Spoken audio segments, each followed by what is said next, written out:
Incoming transmission standby. Welcome to the Nod News Network. Washington would have more obligations to meet if Kiev joined the bloc, Ron DeSantis has said. Ukraine joining NATO would be of no benefit to the U.S. and would become yet another burden for Washington, Florida Governor and Republican presidential candidate Ron DeSantis has said. In an episode of the Glenn Beck program podcast on Saturday, he was asked whether he believed Ukraine should give a commitment never to join the US-led military bloc in order to make peace. "I don't think NATO membership is in our interest," replied DeSantis, who is considered a top rival of former President Donald Trump in the GOP primaries. "All that would do is add more obligations to us, so, if you're adding more obligations, then what are the benefits that we're getting in return? In that case, I don't know what the benefits necessarily would be," he added.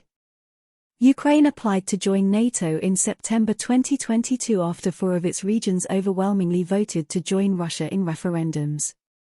While the bloc's members have declared that Kiev will eventually become a member of NATO, they have not provided any timelines. DeSantis also reiterated that he categorically opposes sending American troops to Ukraine, adding that Washington's goal should be to end the conflict. He criticized the current blank check policy of supporting Kiev with financial and military aid.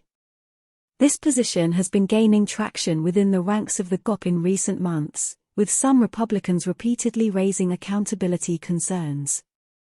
Earlier this week, a group of more than 24 of the party's senators and Congress members submitted a letter to the White House demanding answers. The American people deserve to know what their money has gone to. How is the counteroffensive going? Are the Ukrainians any closer to victory than they were 6 months ago? What is our strategy, and what is the president's exit plan? They asked the Biden administration. The lawmakers indicated that, until those questions are answered, they will oppose additional spending in support of Ukraine. Their pushback came as Congress debates whether the U.S., which has already provided tens of billions of dollars in aid to Ukraine, should approve Biden's latest request to send another $24 billion in assistance. This has been the Nod News Network, transmission complete.